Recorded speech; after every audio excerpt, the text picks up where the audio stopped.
وصفتي بقى معاكم النهارده وصفه الجاتوه. العيال عايزين ياكلوا جاتوه، اروح ابص الاقي القطعه وصلت مبلغ 60 و70 جنيه. طب وليه؟ طب ما انا اعمل في البيت وشوفي بقى الجمال والكميه قد ايه. انا بعد ما خلصتها دخلتها الثلاجه، قعدت نص ساعه، فرحت مشوار وجيت لقيتها اتمسكت وبقت جميله ما شاء الله. قطعي بقى هتلاقي عسل، حاجه عسل كده، تاكلي حاجه مسكره تحفه بالله، احلى من اللي بتنشري من بره. اهي قطعي بقى وشوفي الجمال والحلاوه اللي في الجاتوه. هو ده اللي اتقال عليه جاتوه فعلا ما شاء الله. كده انا قطعت معاكم كميه تحفه جميله، وهتطلعي بقى ما شاء الله كده اهو. هنطلعه بقى اول قطعه وشوفي بقى الجمال والحلاوه اللي في الجاتوه. الله على الجمال، الله على الجمال فعلا. شوفي بقى، شوفي الحلاوه دي وشوفي الجمال. ولما تاكلي بقى طبقات، بصي حاجه جميله، حاجه مسقيه بقى. الله، جمال جمال جمال. بصي بقى، عايزه تجيبي ايه احلى من كده من بره؟ هتجيبي ايه احلى من الحلويات والجمال ده؟ قولي لي كده. لا والله حاجه تحفه. وشوفي الكميه نفسها كلفت علينا ايه. عندنا العنب في البيت، عندنا الموز في البيت، عندنا طبيعه ان الفاكهه موجوده في البيت. يا دوبك هنجيبوا شويه حطلات بسيطه وهنعملوا الكميه التحفه دي. مش هتندمي ابدا ان انت عملتي الكميه ديت والحلاوه دي. اتفضلي وتكون مشاهده سعيده عليكم، واتمنى ان اكون ضيفه خفيفه على قلوبكم. اتفضلوا. النهارده وصفتي معاكم وصفه الجاتوه. انا عايزه اخليكم تكونوا موفرين في بيتكم، بدل ما اروح اشتري علبه الجاتوه بمبلغ، لا تعالي بقى معايا وانا هعرفك تكوني محترفه في الجاتوه من بيتك، وكل حاجه تكون في البيت ان شاء الله. معايا 3 حبات من البيض يكون بدرجه حراره المطبخ. معايا الماده الدهنيه بقى زي ما حضرتك عايزه زيت، عايزه سمنه، ده بيرجع لحضرتك. انا عامله كوبايه اهي، بس عاملاها زيت من النضيف. الزيت على فكره بيبقى خفيف قوي في الكيكه وبيبقى حلو. هنا بقى هعمل ايه؟ هعمل كوبايه لبن، كوبايه سكر. طب حاطه كوبايه سكر كمان ليه؟ هقول لك، لان اني هكتر المقدار، يعني هعمل كوبايتين سكر، كوبايتين من اللبن، لان انا عايزه اعمل مقدار كبير شويه. يعني انا بكل حاجه قدام حضراتكم. يبقى كده كوبايتين لبن، كوبايتين سكر. بسم الله ما شاء الله. هنزل بايه؟ كوبايه من اللبن عليها كوبايه من السكر على طول. برضه اهي كوبايه لبن، كوبايه سكر، كل حاجه اضربها في الخلاط. سهل جدا جدا يعني.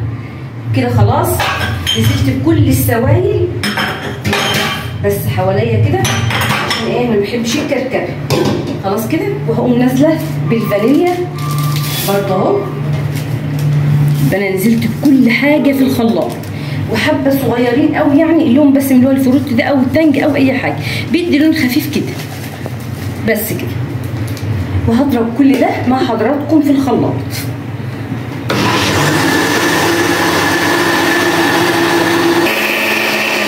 كل حاجه قدام حضراتكم، واضربي بس السوائل علشان حبات السكر ما تبقاش مخرزه معاك. تخريزه السكر ديت بتطلع الكيكه مكتومه.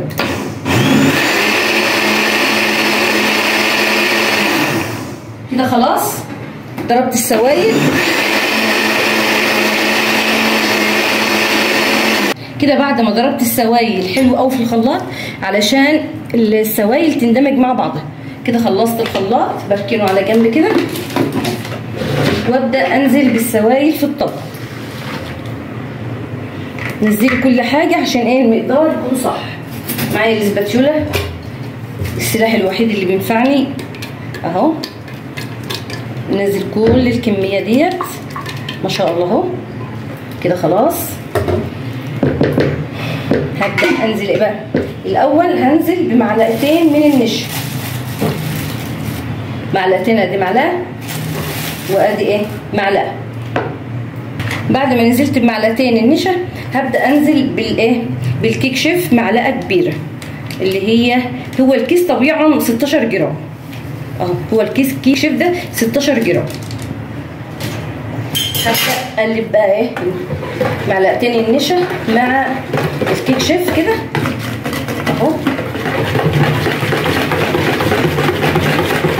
خلاص كده هبدا انزل بقى بكوبايتين من الدقيق كده. الجاتوه خلص معايا. هعمله معاكم بطريقه تحفه وهزوقه، هتشوفي شكله هتقولي معقوله ده معمول في البيت؟ ان شاء الله يعني باراده الله. بسم الله ما شاء الله ولا حول ولا قوه الا بالله. كل ده اهو قلبيه. وانا متفقه معاكم ان اي كيكه ما نتقلوش سمكه، تقل الكيكه بيكتمها.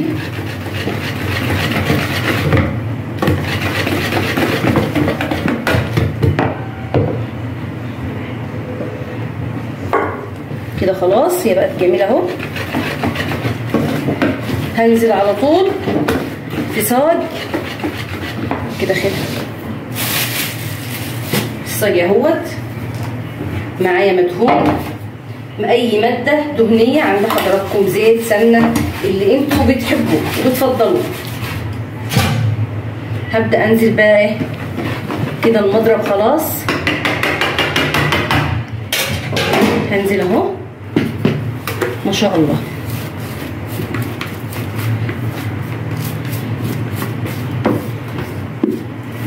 بالماده كلها اهيت السوائل كله بقى خلاص اندمج مع بعض. اقول لك بقى كده تعمل كده رايح جاي عشان تطلع كلها في مستوى واحد، مفيش حته عاليه وحته ايه واطيه. كمان ده بيديكي تسويه جميله قوي للكيكه، يعني تطلع ايه حته واحده. انا مشغله الفرن قبل ما ابدا معاكم. درجه الحراره على 170 تدخليها على الصاج على درجه حراره عاليه، يعني ايه اول ما تدخليه تكون درجه الحراره 180. بعد ما تدخلي الفرن الكيك تقوم مهبطاه شويه. هياخد نص ساعه بالظبط 30 دقيقه. ما تولعيش الشوايه لو عندك نار ايه يعني الصهد بيحمر الكيك. هدخل الكيك وهوريكم هعمل الكريمه معاكم ازاي وهعمل بقيه الجاتوه ازاي. لما الكيك هيطلع من الفرن وهسيبه يبرد. بص انا عايزاه يبرد يتلج، مش يبرد تبريد عادي يسقط خالص. ان شاء الله تحطيه في التلاجة نص ساعه وبعدين ابدا اعمل التشكيل الاخراني. ده اهو كريم شانتيه اللي هو دريم كيسين، ومعايا نص كوبايه من اللبن الساقع اهو مش كتير يعني، ومعايا معلقتين سكر بودره. وهتقومي ضربه كل الحاجات ديت بالمضرب وتسيبيها في التلاجة تمسك نفسها شويه علشان تبقى حلو.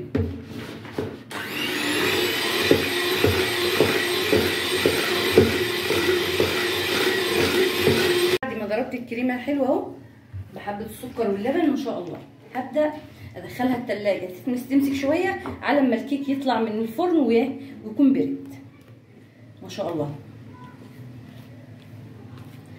اما الكيك يطلع بقى من الفرن واخلص الحاجات ديت كلها هبدا اشكل معاكم التشكيل الاخراني واوريكي الحاجات بقى الاخرانيه ديت. هتشوفي بقى الجمال اللي على اصول. طلع الكيكه واشوف هعمل معاكم ايه وابدا اتكلم مع حضراتكم.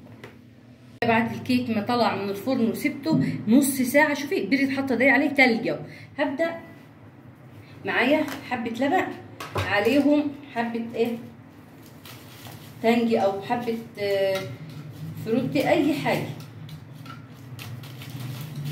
اهو، وهتبداي تسقي الكيك.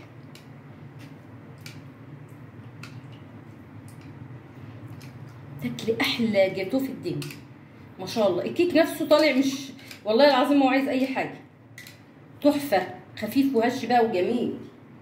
هو كده خلاص شرب اهوت الحاجات بتاعته كده اهو.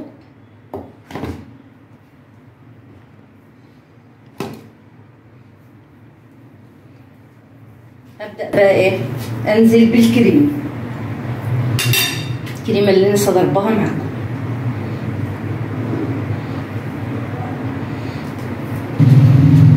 كده بعد ما سويت الكريمه اهو ما شاء الله خليها متساويه كده، حته تقيله كده هتاخدي ايه منها بس كده خلاص. هتبداي بقى التزويد ده بقى على حسب مزاجك. شوفي انت عايزه تعمليها مانجا عايزه تعمليها ايه اهو. هتشكلي كده اهو وكده بقى قطعت قطع المانجا وبوزعها على الصينيه اهو. هتبداي بقى توزعي كده، عايزه عشوائي عايزه تنظميها براحتك يعني، هي مش بتفرق لان هي في الاخر هيطلع شكلها جميل جدا يعني. اهو كده انا قطعت قطع المانجا وبوزعها. ما شاء الله على الجمال. معايا بقى عنب برضو هوزع العنب، عايزه تحط كريز براحتك كده. بقى بعد ما وزعت المانجا والعنب هتبداي بقى ايه، تقطعي بقى الموز. ولسه كمان هي برضو ما خلصتش، هقطع بس الموز كده.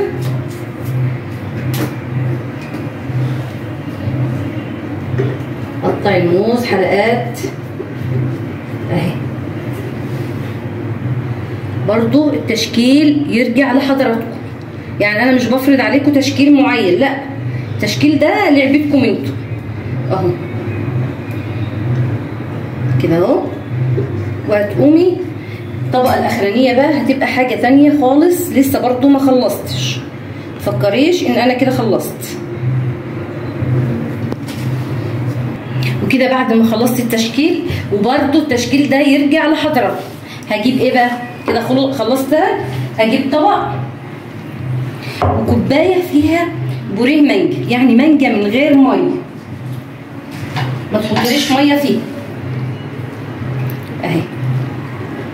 وهبدا انزل بكيس من الجيلي، كيس جيلي اهو.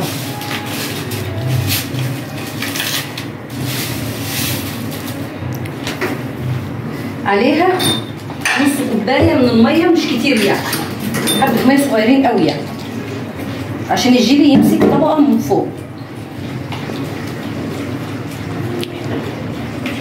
وحبه سكر صغيرين قوي يعني، عشان ايه ما يطلعش معسل قوي اهو. وكده بعد ما خلصت ايه بتاع كيس الجيلي، عليه كوبايه المانجا البوريه، هتعمليها بقى ايه، بص كده، بص بقى على الجمال كده. انت بتسقي الفاكهه نفسها من ايه، من طعم المانجا اهوت. ما شاء الله. بالجيلي هتاكلي بقى احلى جاتوه في الدنيا. بص على الجمال وعلى الحلاوه، وتفرجي وشوفي اه.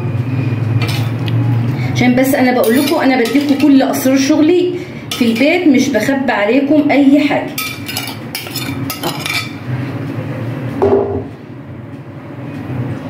وبكده اكون خلصت وصفتي الجميله النهارده.